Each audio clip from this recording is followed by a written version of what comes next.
નમસ્કાર મિત્રો, સ્વાગત છે તમારું આપણી આ યુટ્યુબ ચેનલમાં જેનું નામ છે ગુજરાતી જીકેની જમાવટ.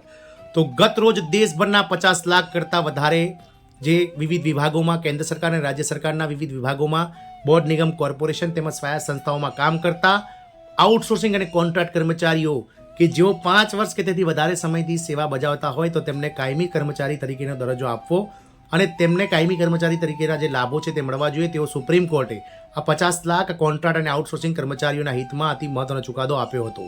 આ ચુકાદાને આધીન હવે વિવિધ રાજ્ય સરકારો જે છે તે મિત્રો પોતાના અલગ અલગ રાજ્ય સરકારના વિભાગો તેમજ પંચાયત બોર્ડ નિગમ કોર્પોરેશન સ્વાયત્ત સંસ્થામાં કામ કરતા કોન્ટ્રાક્ટ કર્મચારી અને આઉટસોર્સિંગ કર્મચારીઓને કાયમી કરવાને લઈ તેમજ તેમને મિત્રો લઘુત્તમ વેતન અને વિવિધ લાભો આપવાને લઈ અને હવે વિવિધ રાજ્ય સરકારો હરકતમાં આવી ગઈ છે. ત્યારે આ રાજ્ય સરકાર દ્વારા કોન્ટ્રાક્ટ કર્મચારીઓને કાયમી કરવામાં આવશે તેવી જાહેરાત કરવામાં આવી છે અને કર્મચારીઓની જે કાયમી કરવાની જે ફાઇલ છે તે નાણાં વિભાગને મિત્રો પૂર્વ મંજૂરી માટે મોકલી દેવામાં આવી છે તેવું મિત્રો આ રાજ્ય સરકાર દ્વારા જાહેર કરવામાં આવ્યું છે. જાણીએ વિડીયોમાં વિગતવાર કે કઈ રાજ્ય સરકાર દ્વારા પોતાના રાજ્ય સરકારના વિવિધ વિભાગો બોર્ડ નિગમ કોર્પોરેશન સ્વાયત્ત સંસ્થામાં કામ કરતા આઉટસોર્સિંગ અને કોન્ટ્રાક્ટ કર્મચારીઓને કાયમી કરવાને લઈ અને મિત્રો ફાઇલ નાણાં વિભાગને પૂર્વ મંજૂરી માટે મોકલી દેવામાં આવી છે તેને લઈ અને વિડીયોમાં વિગતવાર ચર્ચા કરીએ. તો વિડીયોના અંત સુધી આ બન્યા રહો.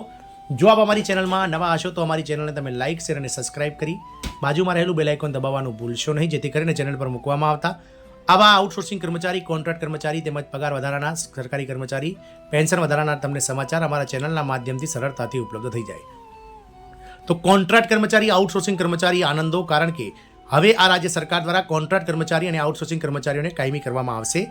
આ કર્મચારીઓને કાયમી કરવાની જે ફાઇલો છે તે નાણાં વિભાગને પૂર્વ મંજૂરી માટે મોકલી દેવામાં આવી છે. વાત કરીશું હિમાચલ પ્રદેશ સરકારની, તો હિમાચલ પ્રદેશ સરકારના કર્મચારી વિભાગે 31 માર્ચ 2025ના રોજ 2 વર્ષની કરાર સેવા પૂર્ણ કરનાર કર્મચારીઓને નિયમિત કરવા માટેની ફાઇલ નાણાં વિભાગને મોકલી દેવામાં આવી છે. એટલે કે જે કર્મચારી જે તે વિભાગ અથવા તો બોર્ડ નિગમ કોર્પોરેશનમાં છેલ્લા 2 વર્ષથી કોન્ટ્રાક્ટ અથવા આઉટસોર્સિંગમાં કામ કરી રહ્યો છે તેવા કર્મચારીઓની ફાઇલ નાણાં વિભાગને કાયમી કરવાને લઈને મોકલી દેવામાં આવી છે. કર્મચારી વિભાગે તેની પ્રક્રિયા પૂર્ણ કરવાના ભાગરૂપે ગત મંગળવારે આ પગલું ભર્યું હતું.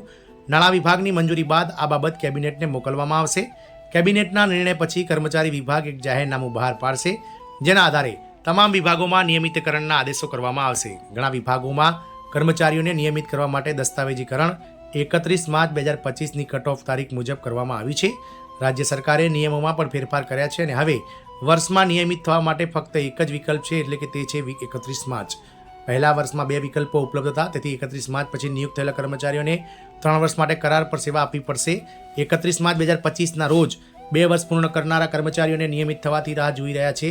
આ મામલે કર્મચારી વિભાગને પહેલા નાણાં વિભાગની મંજૂરીની જરૂર પડશે અને તે પછી જ સરકારી સત્વરે નિર્ણય લેવામાં આવશે. મુખ્યમંત્રી હાલમાં હિમાચલની બહાર છે અને તેમના પાછા ફર્યા પછી એપ્રિલના બીજા અઠવાડિયામાં ઘણી રજાઓ હોય છે, તેથી આપણે જોવાનું એ રહે છે કે હવે કેબિનેટની બેઠક ક્યારે યોજાય છે અને ક્યારે હિમાચલ પ્રદેશ સરકાર આ કોન્ટ્રાક્ટ કર્મચારીઓને કાયમી કરવાને લઈને જાહેરાત કરે છે. તો આપ સૌને જણાવી દઈએ કે હિમાચલ પ્રદેશ સરકાર દ્વારા પોતાના અલગ અલગ વિભાગોમાં રાજ્ય સરકારના અલગ અલગ વિભાગોમાં તેમજ રાજ્ય સરકાર હસ્તગત બોર્ડ નિગમ કોર્પોરેશન અને સ્વાયત્ત સંસ્થાઓમાં કામ કરતા 2 વર્ષ કે તેથી વધુ સેવા બજાવનાર જે કોન્ટ્રાક્ટ કર્મચારી છે, આઉટસોર્સિંગ કર્મચારી છે, તેમને કાયમી કરવાની જે છે તે મિત્રો પ્રક્રિયા જે છે તે શરૂ કરી દેવામાં આવી છે. જોવાનું એ રહેશે કે હિમાચલ પ્રદેશ સરકારથી પ્રેરણા લઈ અને અન્ય રાજ્ય સરકારો પણ સુપ્રીમ કોર્ટે જે અતિ મહત્વનો ચુકાદો આપ્યો છે આ કોન્ટ્રાક્ટ અને આઉટસોર્સિંગ કર્મચારીઓ માટે તેનો અમલ કરે છે કે નહીં એ તો સમય જ બતાવશે, પરંતુ ચોક્કસથી હા, હિમાચલ પ્રદેશના હજારો આ આઉટસોર્સિંગ અને કોન્ટ્રાક્ટ કર્મચારીઓ માટે આ સુખદ અને આનંદના સમાચાર છે. મિત્રો, જય હિન્દ, અસ્તુ.